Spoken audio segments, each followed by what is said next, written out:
Hi there, Anthony Damasco here, lyricist, guitarist, storyteller, and mastermind behind Android 86. This is going to be a kind of another behind the scenes style video. I'm using OBS. I'm recording my computer screen, so it's a bit different than usual. In my last behind the scenes video, I kind of went over the gear. In this one, I really want to talk about Apocalypse System Season 1, the story behind the music, and where I'm going with this album and what we're going to be doing next. So I'm really excited about it. If you're interested at all and you're a fan of this album and you want to know what's going on, this video is for you. If you don't care about this album, then see you later. Or just sit through it anyway, whatever you want to do. So the story starts with how I came about to come up with this idea and where all this crazy came from. So 4 years ago, actually 5 years ago now, I was a rhythm guitarist for a band, and I was trying. We were doing cool stuff. I own a business. By the way, I have ADHD. I don't know if you could tell, but just a touch of the ADHD, maybe a touch. So I own a digital marketing company, and we do websites and Google Ads and SEO and Facebook marketing and digital content creation and all this other stuff. So I'm also a dad, got 2 kids, married, and I got to give all these aspects of my lifetime, whether it's my business, my children, my wife, and myself occasionally if I get lucky. But in any case, I wanted an outlet, so I joined this band, and I decided I'm going to really invest a lot of my time and effort into becoming a fantastic rhythm guitarist. And up until that point, I would play guitar, but it was mostly just making stuff for myself. But the band experience, it let me play in a group, and it kind of ironed out a lot of things that I needed ironed out on. So these guys that I played with were super cool. They actually set up their equipment and left their equipment in my office. I had a giant, I wouldn't call it giant. It was like a 6,000 square foot office, had a couple employees in there, and we had a room that was empty, and we just set all the gear up in there, and they would come out once or twice a week, and we would set up all the PAs and the mics and the drums and get our amps rolled in, and we just jam. We jam and play, and we would play their songs. Their songs that they wrote. And so after a while, I wanted to approach them and ask them to play some of my songs that I wrote. And so I approached them with Level 1 Farmer. And if you know Level 1 Farmer, it's an action style lyrics that ultimately ends with the main character fighting a bowl of sentient potato salad and summoning Odin from a fortune cookie scroll to destroy said bowl of sentient potato salad. These guys were really not, they kind of laughed at me in like a, ha, that's a great idea. No. That's pretty much what I got there. So I'm like, all right, no problem. If that's not cool or if not into it, no problem. I'll just kind of hang on to it. So, fast forward in my life. Fast forward. I get hired as a CTO for a company. This is completely unrelated, right? I get hired as a CTO for this company that helps kids garden. And teaches them how to garden. We're in schools or whatever, and here I am. And so we needed to figure out how to produce videos that have vegetables talking and teaching kids how to grow them, right? So before I knew it, we're messing around with AI, and we're recording our voices to figure out how to teach the AI inflection and tone, and we're providing the AI scripts, and we ended up creating some really cool, videos to teach kids about gardening.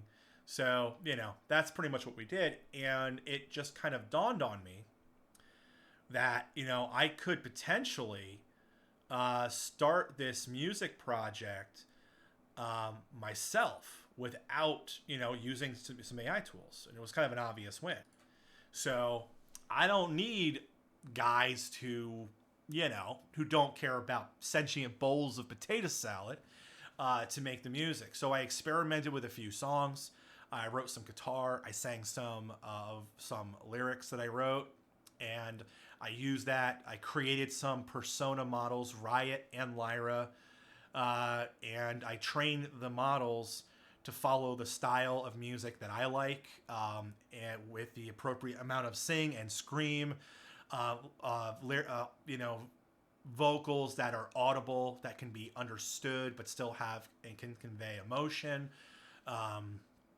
And so then after my third song was Level 1 Farmer. And now to do another ADHD pivot, in my previous role, I was the COO of the first ebook company to ever exist, called eReads, and this is before Kindle came out, and we primarily worked with fantasy and science fiction authors. So I can't tell you the number of fantasy and science fiction manuscripts I've read, books I've read. I have over 400 science fiction / fantasy novels listened to on my Audible account. In my Audible stats, I've been listening to audiobooks for over 2 years of my life on that account. It has statistics for it.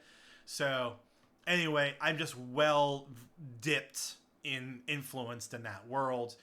And so that's where Level 1 Farmer kind of came from, was inspired by a lot of lit RPGs that I really liked. And I love the concept of, I love post-apocalyptic stuff. It's just very interesting. And I love heroes that are screwed. And I love systems that don't hold the MC's hand. So that's kind of what we have here. And so, so I put it out on DistroKid, which puts it on Spotify. And here's the thing, I kept listening to this song, man. Like, I'm listening to other people's, like, I love Mastodon and Sleep Token and Devin Townsend, and I love Megadeth's new song, Let There Be Shred, so freaking cool. But I just kept coming back to Level 1 Farmer. And my kids, there's some curse words in here, but it is what it is. My kids like the damn song. And they're like, hey, Dad, can you put on Level 1 Farmer? And I couldn't really believe that.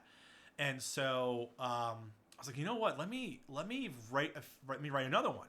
So Level 6 Farmer kind of happened. And I wanted to experiment with more action sequences. So, definitely experimented with that a bit more. And, especially, wait, how do I fight with a spork? Dodge, panic, roll, jump, skelly, slash. And I just really wanted to experiment with that more. And that song came out great. And I didn't put it out online right away. I decided to kind of sit on this and think about it. And then I was like, you know what? I'm writing an entire series on just like this. I love the concept. I didn't just want to aimlessly write the story. I wanted to actually have, and remember, ADHD. Like, I will hyper focus on a thing like a crazy person. So, couple of weekends, a lot of extra free time, a lot of daydreaming, a lot of people telling me things and me not listening and me thinking about this later. And I wrote a massive story outline. I added characters, bios for the characters, generated maps of what was going to happen. And then I did a full kind of outline of what happens and when it happens. And this has grown quite a bit since I started this. But it started with a idea, and so I wrote sort of a pseudo novel and there's a lot of spoilers in here, so we're gonna bounce out of this real quick. And then from there, I pretty much had a 5 or 6 season story arc figured out, and it was time to start writing a bit more seriously, which is why level 1 and level 6 Farmer is kind of funny. I mean, there's some ridiculous stuff in it, but the moment we get to All Hail My Ill Intentions, we introduce a serial killer. Like, we're introducing our hero dies, and we wake up pissed, and our MC is like, now I am the hunter, right? No more shadows in the dark. I am the fire in your heart, right? We are hunting that MF. So, Kill Bill. Quentin Tarantino, man, Kill Bill is one of my favorite stories. I love revenge arcs, progressive stories, things like that. And so then, bam, we go right into 900%. This dude's pissed. He's going to grind. He is going to eradicate, right? Obsession, aggression, obsession, decimation, eradication. I am the fire, the burn, the silence, collapse. Right, and so we get way aggressive with 9,000%. Really wanted something super quick, super, boss battles aren't even a thing. We're just wrecking stuff. This guy is all about the hunt, and that's all part of that arc. Player isolated. This has nothing to do with the album, honestly. This is a song that I wrote for myself. Very, and I think that it's very straightforward what the song's actually about. However, in the books that I'm writing, which we'll talk about in a second, this has a place. But I definitely felt like our foot was on the gas this whole album, and we needed a break from it, and I wanted to take a pause. And so we do here, and don't regret that. I think we needed to have a little bit of a break, and a random emotional ballad in the middle of a revenge fest. Maybe it was a good idea, maybe it wasn't, but I personally like the song. I think the lyrics are fantastic, and it went in there. So from a story perspective, Riot, who is our MC, gets put in stasis and is forced to live in his inner world of memories for a century. So while the lyrics are personal to me, they also apply to our main character. Then we have paused for a century. This dude wakes up. It's been 100 years. Every person he knew is gone. Fucking sucks, right? Rage, despair, catastrophe. Very, very important. Trapped inside my mind, forced into acquiescence. Frozen in the moment of stolen memory. So definitely love that. I love the idea, and I really wanted to illustrate the idea. He falls out of stasis. He lands, and there was an enemy that he was fighting before he was frozen, and the system did not return his stats. So he's a naked, statless human. No levels, nothing. And he's disoriented, and he's about to get eaten by the monster who does not have the same limitations that he has. So, spiders are freaking disgusting. They are. I must have been killed by a spider in my many past lives as a fly or something, because spiders are horrifying, and I thought maybe he's the fly in the web, right? He falls, he lands, he can't move. My limbs ignite, pins and needles, muscles alight. Lyra comes in with that 8 legs, click, click, click. So cool. Love that whole scene. And then click, click, click. My hands grip dirt. Love all that. We go right into the system reboot finalizes. This dude gets all his powers back. His memory flushes. Oh yeah, I'm a badass. Completely forgot I was a badass. Goes right into the fight. Super, super into that. And, kills the spider. Just obliterates that freaking thing. And now he's like, I remember now. That asshole killed me. Like, he's right back to, not only did that asshole kill me, that asshole threw me into a stasis. So now our revenge arc is just like going through the roof. Like, we're pissed. 900 miles. I mean, this is the most straightforward lyrics you could possibly imagine. We are on a warpath, right? We are hunting this guy down. Super cool. Love this whole scene. What I'm illustrating in these lyrics here is Riot isn't just hunting our villain, but he in order to find him, he is interrogating the people who work for him, right? So we have, through investigations of your machinations, my humanity traded for information. We did some torture. We did some shit. We did some shit to figure out how to get to where you are, right? And that's just the way what happened. And I'm not going to illustrate that, right? But I can illustrate that we did some things that we wouldn't have done, right? And we have a lot of rage about the stasis, about the death, everything else. I think that this One Reason You is a very, very strong lyric. I love it. I was going to use it in a completely different song, in a completely different world, but I thought it belonged here. I thought that was very strong, and that's why we are here. And then, of course, we are right back. And this time, our MC is in a position, undercover. And, no monologue, just action. I blur forward, axe slashing, you look up. Too late to kneel, I connect, click, you'll never heal. Super good. We get our revenge. It comes full circle. Really, really into that. And we are right into the stuff. But that villain was in the middle of something. Maybe a ritual. Maybe something crazy.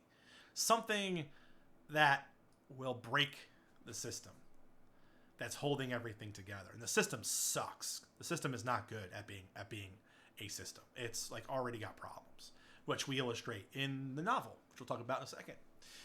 Then we go into MAGNETOSTRICTION. Man, this entire song occurs in 5 seconds, right? So rap metal, had to go with rap metal. Wanted to go with something very, very quick, high BPM, and really wanted to convey that we are pulling from every single level, every single skill, every stat. Like we are, Super Saiyan Goku, Ultra Instinct, burning through. MAGNETOSTRICTION is a fantastic word. Definitely look it up. It's that sound you hear through power lines when too much electricity is ripping through them. It's a really cool scientific effect. So the chorus on this song probably it hits really hard, and it's probably one of my favorite choruses in the whole album. I like a lot of the chorus, don't get me wrong, but I really find myself into this one, into that the arc of a strong main character. And what really inspired this: God's in my path, lower their gaze, stand aside and clear my way, right? So there's this amazing story in Kill Bill, which again kind of was a kind of influenced a lot of my I want to say it influenced the writing, but it influenced the feeling behind the writing and the arc, where there's the story of Pai Mei. And if you don't know that story, definitely go watch the movie. It's really, really, really good. But the idea of there being a lowering of a gaze, a conceit that RMC is stronger than these sub gods, whatever these gods are that live in the system, right? The Odin who saved him in the first song would lower his gaze in this moment, in this scene.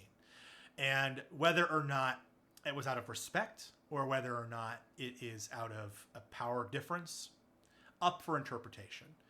But that's the idea. So we're breaking sound barriers. We're breaking all the laws. The system itself is collapsing as a result, you know, and we go and we disconnect. So the story continues. And so that's the going, you know, play by play on these lyrics. Didn't intend to do that, just kind of how it happened. ADHD in full swing.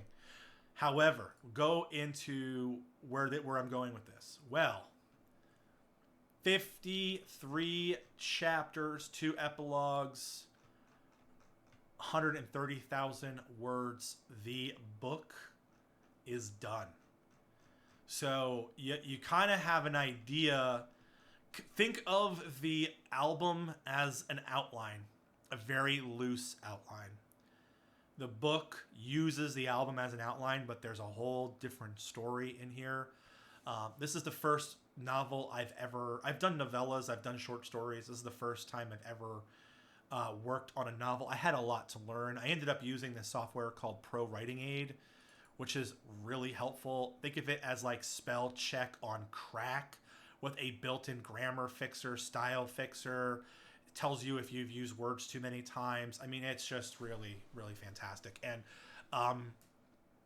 so book 1 of 3 for Apocalypse System Season 1 is done. So Apocalypse System Season 1 will be paired with a trilogy. And now that I've learned the do's and don'ts of novel writing, book 2 and book 3 should be finished a bit quicker. This will be out this month. This is the thing I wanted to talk about. I wrote the book. It's amazing. And this will be out. So if you like the album and you hear the passion in my voice and in how I talk about these lyrics, I really care about this story and I really wanted to tell this story at length. In a way that I would have had to write 1,000 songs to get this whole story out of my system. So this will be out. It's going to be an ebook first. I will be approaching audiobook companies to get this into an audiobook. I think that's the format that it would be best for. I do not want to use AI for the audiobook. I would love, the dream would be a Annie Ellicott or Jeff Hayes caliber narrator to read this and put it into audiobook form. I am going to do everything in my power to make that happen. There are other narrators that I truly also think would be fantastic for it. Those are just the first 2 that came to mind. So there's a lot of very talented audiobook narrators for the fantasy and science fiction genre that I think would be a great match. But I mean, that's where we're going with this. So we have, Apocalypse System Season 1. I'm already working on the next album. And we have the trilogy. First book is done. I have 2 more to write. It's going to be freaking awesome. The last thing I want to show you guys or talk about, unrelated to directly to Apocalypse System Season 1, is the new website for Android 86. So the way it works is from Saturday to Thursday, whatever my latest Friday release is will be right here with a description of the song. Right now it's showing 0 because today, Among the Tall Ones She Walked, released, right? Super cool. So it's zeroed out. We have pretty cool. Every project will be in here. Little description of each thing, so it's not just a little tiny mobile site anymore. Blogs about the songs, etc. and we just finished a Discover page, which will let you filter weird, gaming related, heavy, horror, bum bum bum. And in the future, all new songs will have their art displayed and their release date.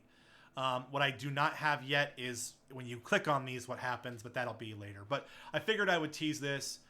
This is coming soon. I have 41 projects scheduled between now and maybe the end of the year. I'm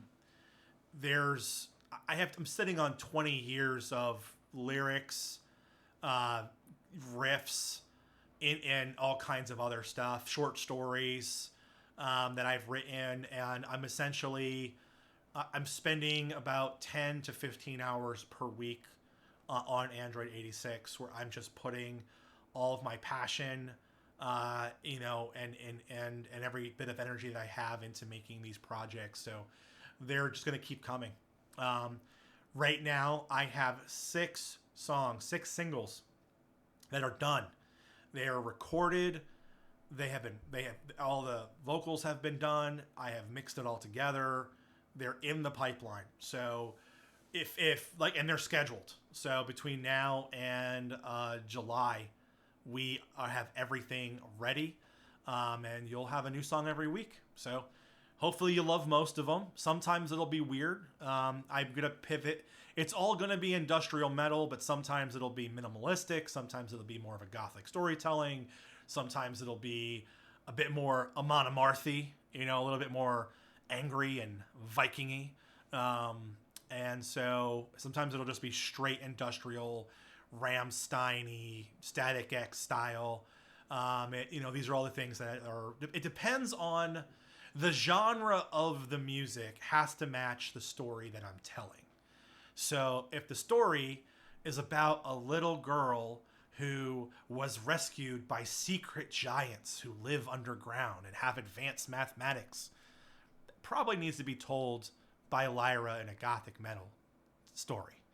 If it's about a proud prince who abandoned his world as it was being attacked by interdimensional shadow demons, and now that prince lives among the humans and is just proud but also ashamed, maybe that needs to be a bit more angry. Maybe that needs to be sung by a male persona, and maybe I need to be a bit more rough, with and a little less whimsical and fantasy style, right? So that's kind of how it goes. The story dictates the genre, and that's going to be how it goes, Temporal struggle, a commentary on how year after year time blurs, and kind of the hopelessness and staleness, fear of it all coming to an end, but then this relentless ticking clock.